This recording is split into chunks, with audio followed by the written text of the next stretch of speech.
Thousand Autumns, is a Meng Xi Shi novel. This is an audiobook made by fans for other fans. Disclaimer. The main couple of the story is made up of two men. If you don't like it, don't listen. Thank you. Remember, subscribe and click the bell to stay updated on all the new releases. Enjoy. Chapter 75. You've never had it before, so how could you know that it's Yukong wrong? Yan Wushi said, astonished. Clearly it's poison. Though Shen Qiao had suffered internal injury and hardly had the strength to even speak, he could certainly tell the difference between poison and medicine. Yukong wrong can only be used on physical wounds, it won't help me much. One of Shen Qiao's ribs was broken after he was struck by switting. Now, the rise and fall of his chest as he breathed sent an unceasing stab of pain throughout him. But for those who practiced Wuzhong, this sort of physical wound was fairly routine. Especially after Shen Qiao had battled Kunyi, the wounds he suffered became too many to count. A broken bone was hardly anything to mention. The more troublesome thing was an internal wound. Then just cough it back up again, Yan Wushi said, almost lazily. He'd already swallowed that thing down to his stomach. How could he possibly just cough it back up again? The truth was that bickering with Yan Wushi would be completely useless. Shen Qiao simply shut his mouth, and then fell into a deep sleep. He didn't sleep for very long. The truth was that, even though he had closed his eyes, his body felt as though he were in a constant state of alert, drifting in and out of a dream. When he came to, it was already noon.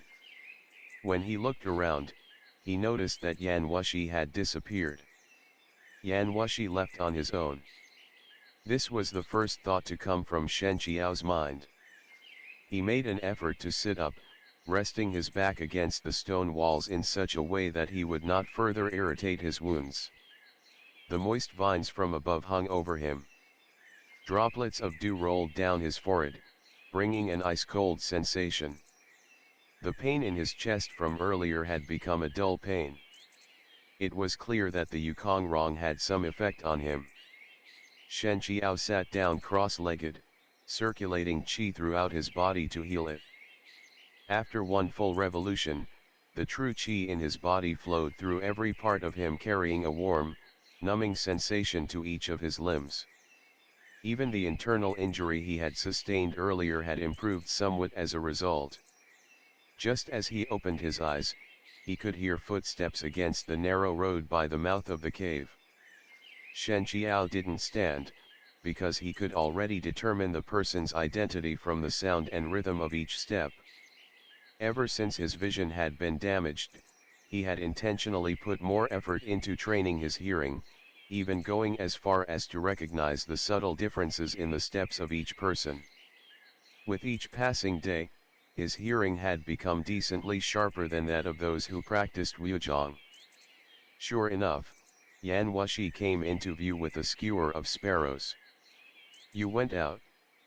Shen Qiao asked.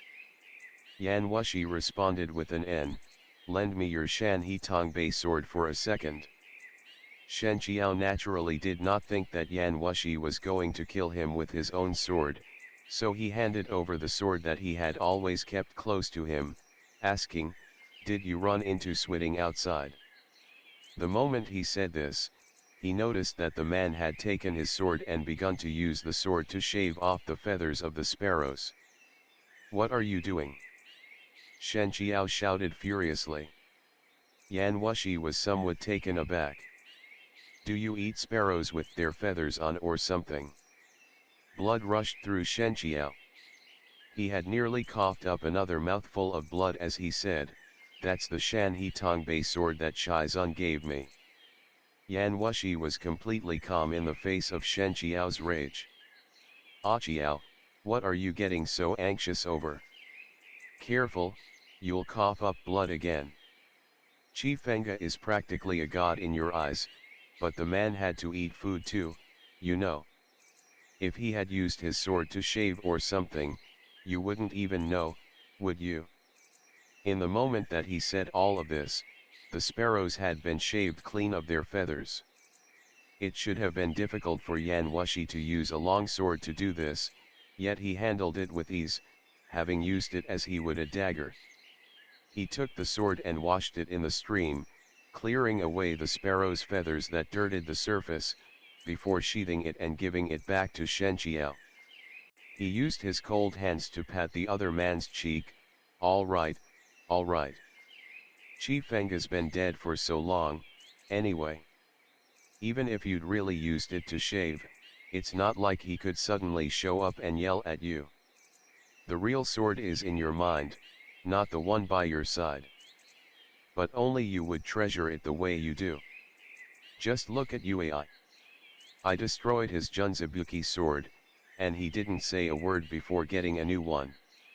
I didn't see him run to Chi Feng's grave wailing and crying. Shen Qiao was already so angry that he did not wish to speak to him any longer. Luckily enough he had circulated his qi throughout his body earlier, else he really would have coughed up blood again. Yan Wushi, on the other hand, seemed to be in a pretty good mood. He found a dry place, put some dead leaves and twigs together, and then lit a huajhiza before roasting the skewer of sparrows over it. Soon after, a charred fragrance began to fill the area. He turned and gave another look at Shen Qiao. The other man had closed his eyes so as to circulate his qi again. The sight of his profile was like that of white jade, taking on a warm and gentle radiance under the sunlight. The teal collar of his robes covered the graceful contour of his neck. His cool and ascetic indifference betrayed a slight, nearly undetectable warmth. Yan Wushi had seen countless beauties in his life. Among them, there were no lack of those who were as pure and untouchable as a flower growing upon the tallest mountains, yet he had never seen any that were like the man before him, resembling that of a god with his eyes closed, yet filled with the great tenderness of humanity with his eyes opened. Just as he thought this, Shen Qiao opened his eyes. Once night has fallen, I will return to check on Wu Bo and Ah Ching. Yan Wushi removed each sparrow from the skewer with perfect collectedness. I'd already said it before. Switting has to maintain the glorious image of Buddhism, so he cannot possibly lay his hands upon them out in the open like that. Since Switting showed up, that residence has already been compromised. Wu Mi will know exactly how to deal with this himself. He was naturally a cold and distant person, who rarely took to heart the lives and deaths of others. To him, Wu Mi belonged to Huanyu sect.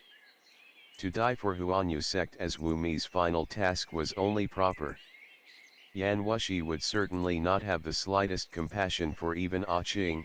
However, he knew very well what sort of person Shen Qiao was. It was very likely that if he said something like this, the other man would immediately return to see how they were. Had this been before, Yan Wushi would have looked on as he did. But today, at this moment, he had instead dispelled Shen Qiao's suspicions. Do you know why I brought back 6 sparrows? Yan Wushi asked. Shen Qiao stared blankly. He did not understand why Yan Wushi had suddenly asked him such a thing, nor did he understand what other meaning it had. He tilted his head to the side, as though earnestly thinking of an answer. Seemingly from out of nowhere, Yan Wushi pulled out a piece of tree bark and placed the roasted sparrows on its surface. As Shen Qiao watched, he almost could not help but feel the corners of his lips twitch. Upon this sheet of bark, the 6 sparrows were laid out very neatly, with 1 in the center and 5 placed around it.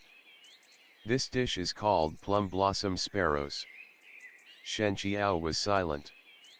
Did you come up with that name? You have to eat the one in the middle before you can eat the ones on the sides, Yan Wushi said. Why?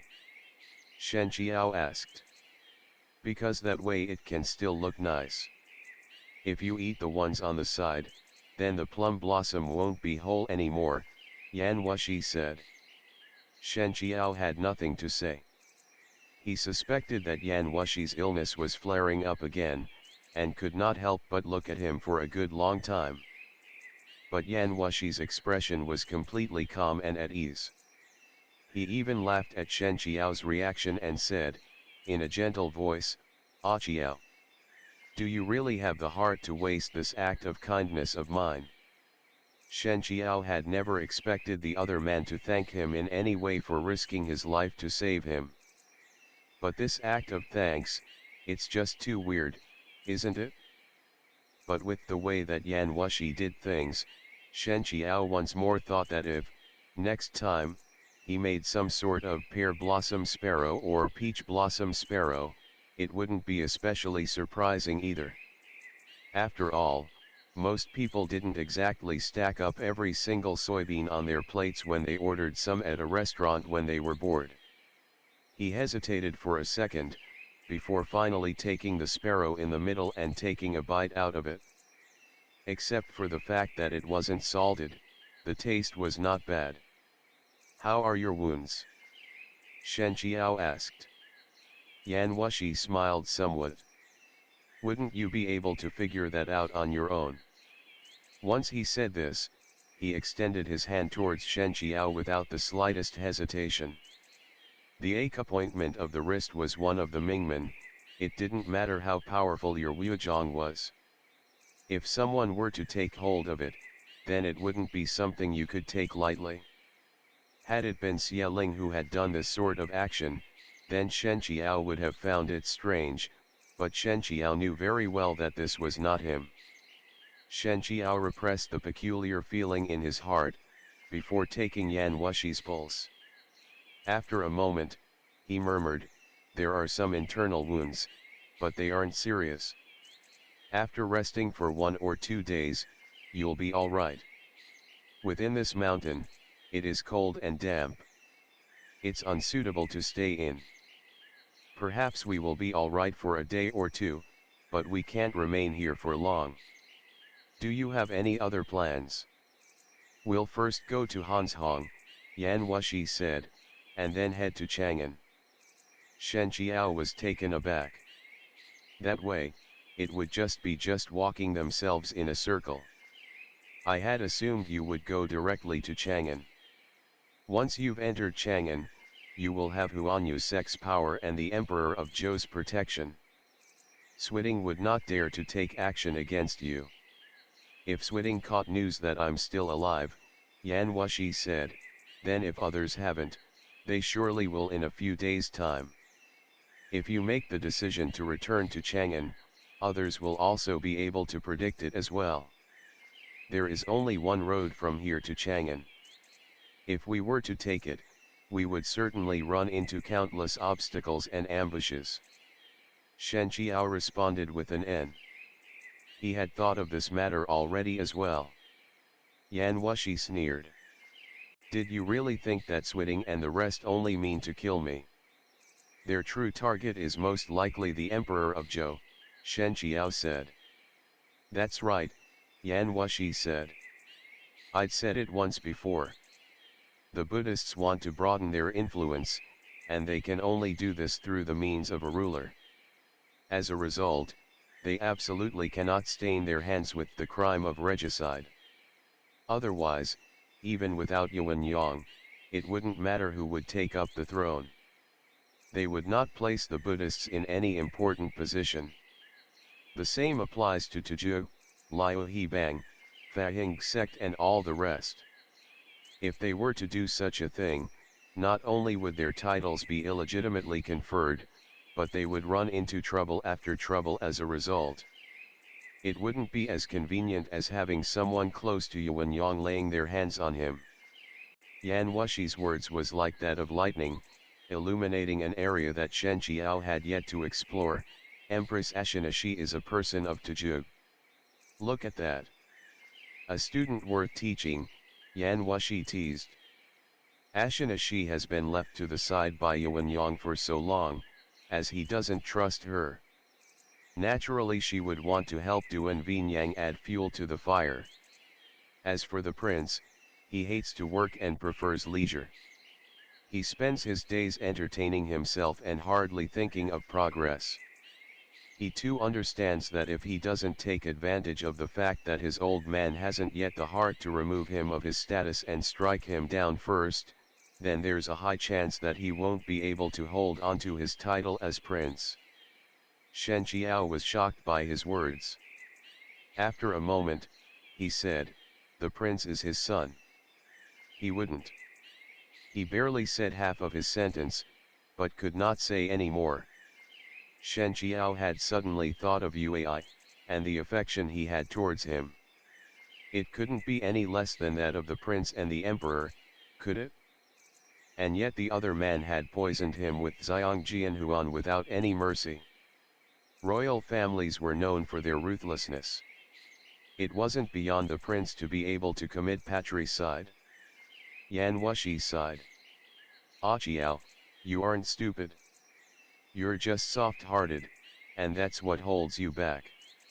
When you approach matters and people, you almost always consider their good points, you're completely unable to anticipate the darkness in their hearts. Honestly, what would happen to you if I weren't around?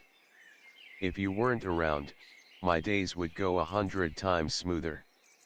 Shen Qiao nearly blurted out. But he was a kind man of noble character. How could he possibly say such a thing? Instead, he brought his focus back to their earlier topic at hand as a result. If things continued like this, then the chessboard was truly becoming all the more shocking with each play, each turn closely linked to one another. As Yan Wushi had experienced such an incident, Huanyu sect was lacking a leader. The other two demonic sects almost certainly could not help but cause trouble for Huanyu sect, and Bian Yanmei would be busy dealing with them.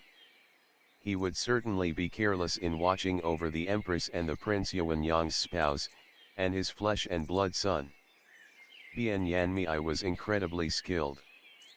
But he could not possibly stay by the Emperor's side all hours of the day. If they wanted to do something to the Emperor, then it would certainly be much more convenient on their end than it would be for a Wuzhong master to directly assassinate him. Shen Qiao coughed twice. Then what of Hanzhong? The Prince of Qi, Yuanxian, resides in Hanzhong. There are also military forces there.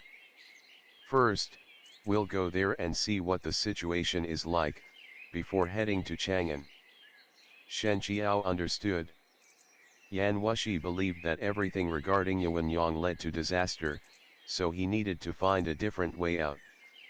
The prince himself followed Buddhism and did not see Huanyu sect as being useful to him in any way.